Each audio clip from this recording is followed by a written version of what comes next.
যেই দেখে মেধা খারাপ স্কুলে ভর্তি পরীক্ষায় টিকে নয় না, তোর দ্বারা ইঞ্জিনিয়ার হওয়া সম্ভব না, তুই ডাক্তার হতে পারবি না, মাস্টার হতে পারবি না, তোর মেধা দুর্বল, ওরে ভর্তি করে দেয় মাদ্রাসায়। যখন দেখে কথাবার্তা শোনে না, উল্টা পাল্টা চলে, তখন নিয়ত করে যে ওরে মাদ্রাসায় ভর্তি করে দিব। আছে না নাই? আল্লাহ রহমতে যাদেরকে এইভাবে মাদ্রাসায় ভর্তি করে এরা সফল হতে পারে, আল্লাহ রহমতে বর্তমান বাংলাদেশেও আমাদের সমাজেও সত্যিকার অর্থে যারা কোরআনকে বুকে ধারণ করেছে এদের কেউ রিক্সা চালাতে হয় না, কারো দিন মজুরি দেওয়া লাগে না, শ্রমিক হওয়া লাগে না, ইট ভাটায় কাজ করা লাগে না, মাটি কাটা লাগে না। তারা এখনো যারা কোরআন শিখেছে তারা এখনো কোরআন শিখার পরে কোরআনের খেদমত করেই যাচ্ছে। ঠিক কিনা বলে? আপনার সন্তান যার মেধা সবচাইতে ভালো, ওই ভালো মেধার সন্তানটাকে যদি আপনি মাদ্রাসায় ভর্তি করে দিতেন, আপনার সন্তান হাফেজে কোরআন হতো, হক্কানে আলেম হতো।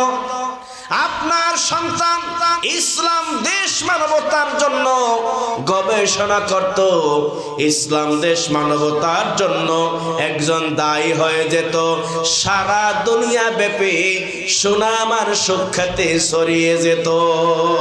ঠিক কিনা বলেন? কিন্তু আপনি কি করলেন?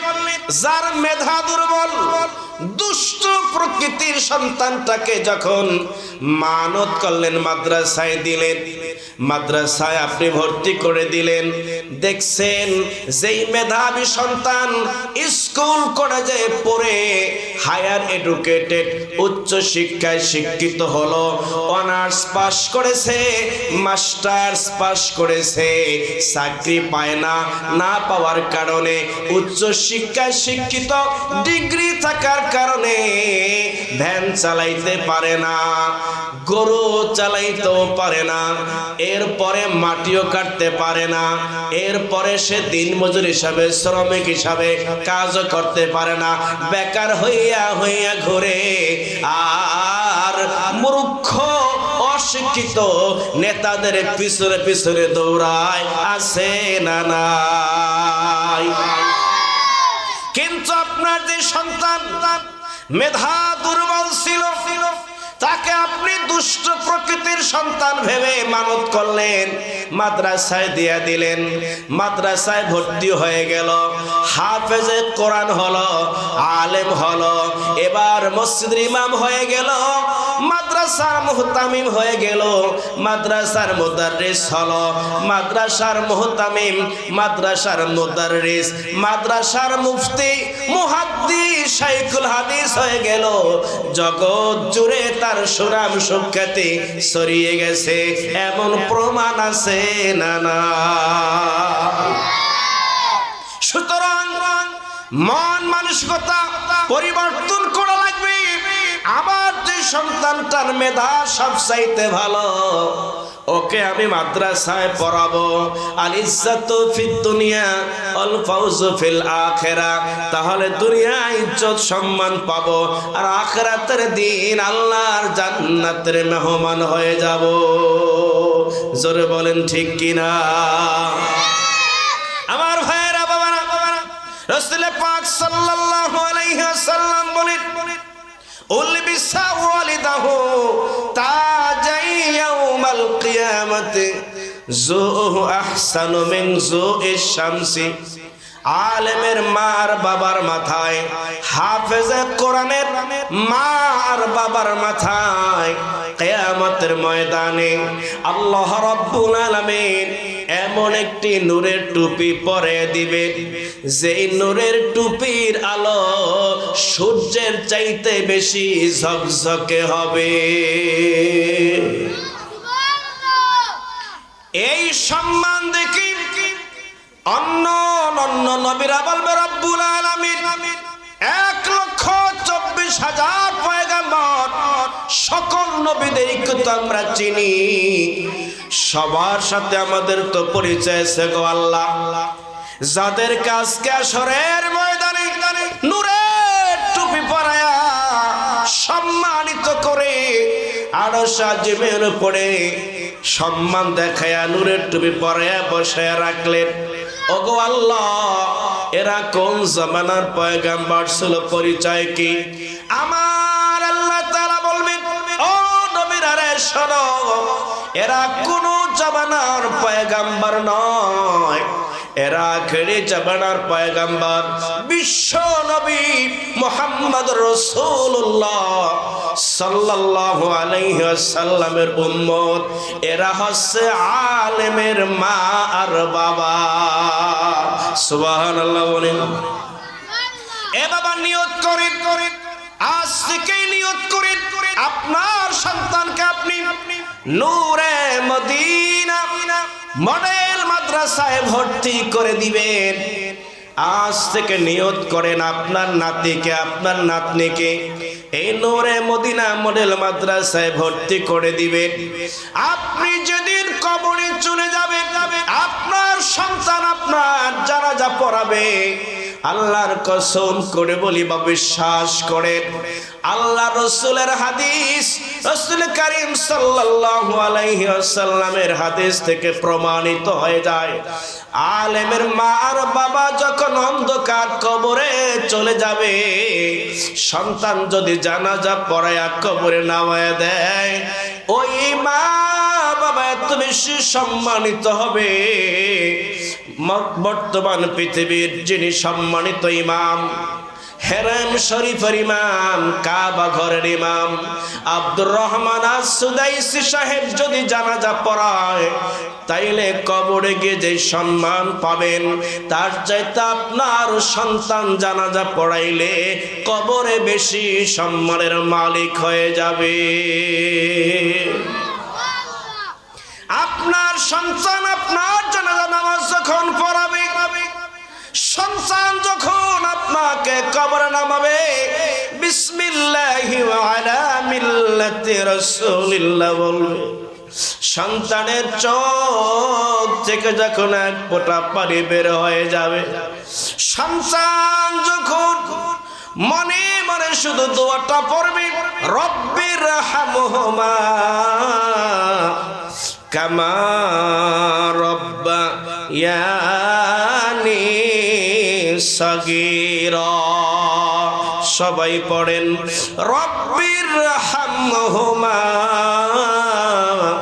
কামা রব্বায়ানি সগীরা। সন্তান যখন বাবার জানাজা নামাজ পড়াবে, সন্তান চোখে আর পানি আটকে রাখতে পারবে না। এই পৃথিবীতে এমন কোন আলেম নাই রে, এমন কোন হাফেজ কোরআন নাই যে বাবার জানাজা পড়ানোর সময় চোখ দিয়ে পানি বের হয় না। এমন নিষ্ঠুর কোন হাফেজ কোরআন হতে পারে না, এমন নিষ্ঠুর কোন আলেম হতে পারে না যে বাবার জানাজা পড়াইতে গিয়া চোখ থেকে পানি পড়বে না। এই পৃথিবীতে এমন কোন হাফেজ কোরআন হবে না, এমন কোন আলেম খুঁজে পাওয়া যাবে না যে হাফেজ কোরআন, যে আলেম মা বাবার লাশটা যখন কবরে রাখবে, বিসমিল্লাহি ওয়া আলা মিল্লাতি রাসূলিল্লাহ বলে রাখবে, চোখের পানি আটকানো যাবে না। আমিও তো আমার বাবার জানাজা পড়াইছি, আমি আমার বাবার জানাজা পড়াইছি। আমার বাবার সারা জীবনের স্বপ্ন ছিল আমি যেন তার জানাজা নামাজ পড়াই। লেখাপড়া করার জন্য ঢাকার শহরে যাই, পড়াশোনা শেষ করার পরে আব্বা বলে গ্রামে চলে আসো। আমার মরণের সময় তুমি আমার কাছে থাকবা, আমার জানাজা তুমি পড়াইবা, তোমার নিজের হাতে আমার কবরে নামাইবা। সেজন্য বাড়িতে চলে আসি, এলাকার মধ্যে চাকরি শুরু করে দেই। বাবা অসুস্থ হয়ে যায়, বাবার মাথার কিনারে বসে বসে সূরা ইয়াসিনের তেলাওয়াত বেশি বেশি করেছি। বিভিন্ন ফজিলতপূর্ণ সূরাগুলো আব্বার মাথার কিনারে বসে বসে আব্বারে শোনাইছি। যে নভেম্বর মাসের জানুয়ারি মাসের 22 তারিখ যেই দিন আব্বা ইন্তেকাল করেছে, ওই দিনও বাবার মাথার কিনারেই বসা ছিলাম। বাবারে মন ভরে সূরা ইয়াসিন তেলাওয়াত করে শোনাইতে পারছি। বাবার অন্তিম মুহূর্তে বাবার খুব কাছে ছিলাম, বাবার কানের সাথে মুখটা লাগায়া কালিমার তালিম দিছি। চোখের পানি পড়েছে আর মনকেই সান্ত্বনা দিয়েছি। বাবার জীবনের সবচেয়ে বড় চাহিদা তো এইটাই ছিল। বাবাই তো কখন কথা বলতে পারতো না, মনেরে বুঝাইতে পারছে রে মন। বাবার জীবনের শেষ স্বপ্নটা এইভাবে আল্লাহ পূরণ করার সুযোগ করে দিয়েছে। আমার ভাইয়েরা, বাবারা, গল্প শোনার উদ্দেশ্য না, উদ্দেশ্য হলো এমন একটি সন্তান রেখে যান, যে সন্তান আপনার মরণের সময় আপনার মাথার কিনারে বসে সূরা ইয়াসিন তেলাওয়াত শোনাইতে পারে। আল্লাহর রাসূল বলেন, মুমূর্ষ ব্যক্তি, যেই ব্যক্তির মৃত্যু যন্ত্রণা শুরু হয়ে গেছে, এমন ব্যক্তির মাথার কাছে বসে যদি সূরা ইয়াসিন তেলাওয়াত করা হয়, সূরা ইয়াসিনের বরকতে আমার আল্লাহ মৃত্যুর যন্ত্রণা উঠাইয়া নিবে, আসানে মৃত্যু হয়ে যাবে। আপনার সন্তান আপনার জানাজা পড়াবে, চোখের পানি দিয়ে আপনাকে কবরে বিদায় দিবে। বিসমিল্লাহি আলা মিল্লাত রাসূলিল্লাহ বলে কবরে রাখবে। সন্তান আপনার মরণের পর আপনার জন্য রব্বির হামহুমা কামা রব্বায়ানি সগীরা বলে দোয়া করবে। আল্লাহ রাসূল বলেন, আওয়ালাদিন সালিহিন ইয়াদউ লাহু, নেককার সন্তান যখন দোয়া করে, নেককার সন্তানের দোয়ার বদৌলতে আল্লাহ পাক মা বাবার কবরের আযাব বন্ধ করে দেয়, মা বাবার কবর জান্নাতের বাগান হয়ে যায়। সুতরাং আমার ভাইয়েরা, বাবারা, একটি সন্তানকে মাদ্রাসায় ভর্তি করে দেন, নূরে মদিনা মডেল মাদ্রাসায় ভর্তি করে দেন, ঠকবেন না।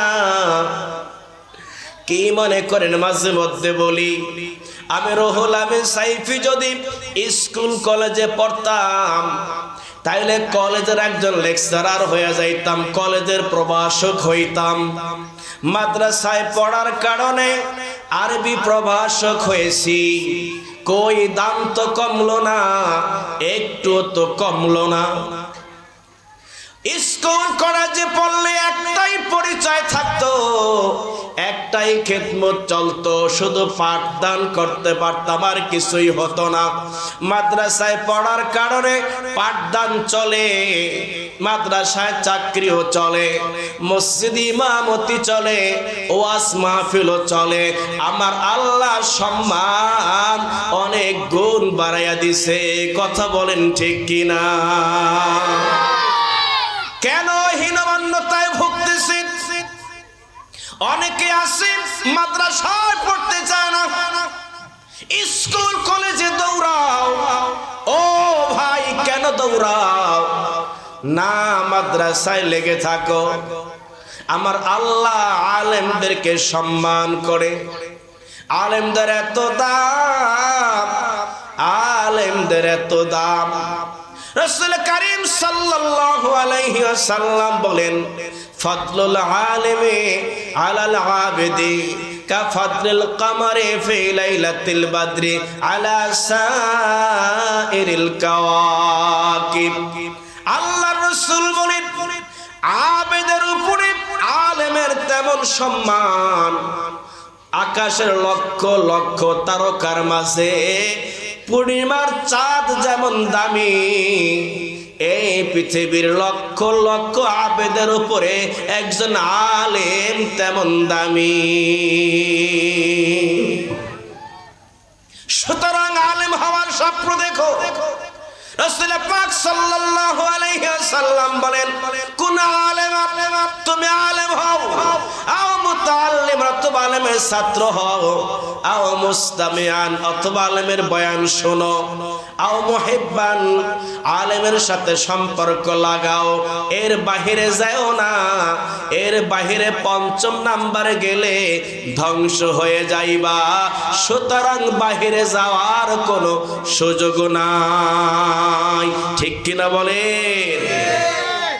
আমার ভাইয়েরা বাবারা, কেন স্বপ্ন আপনার থাকবে না যে আপনার জানাজা আপনার সন্তান পড়াবে? জৈনিক আল্লাহর ওলি, জৈনিক আল্লাহর এক বান্দা, সাধারণ মানুষ, মরণের আগে, ইন্তেকালের আগে স্ত্রীকে ওসিয়ত করে গেছে, ও বিবি রে, আমার ইন্তেকালের পরে যে তোমার একটা সন্তান হয়, ওই সন্তানটাকে মাদ্রাসায় ভর্তি করে দিবা। ওলামায়ে কেরাম রাসূল সাল্লাল্লাহু আলাইহি ওয়াসাল্লামের হাদিস থেকে শুনাইছে, সন্তান আলেম হলে মা বাবার কবরে আযাব হয় না। এবার স্ত্রীকে ওসিয়ত করে গেল, আমার মরণের পরে আমার সন্তানটাকে মাদ্রাসায় ভর্তি করে দিবা।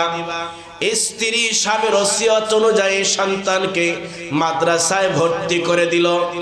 জীবনের প্রথম যদি ওই ছোট্ট ছেলেটা মাদ্রাসায় ভর্তি হয়েছে, মাদ্রাসায় ভর্তি হওয়ার পর ওস্তাদ প্রথম সবক দিল বিসমিল্লাহির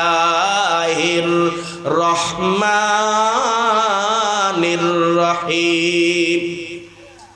ছোট্ট বাচ্চা কচি কণ্ঠে, বেগুনা মাসুম বাচ্চা, আমল নামায় কোনো গুনাহ নাই।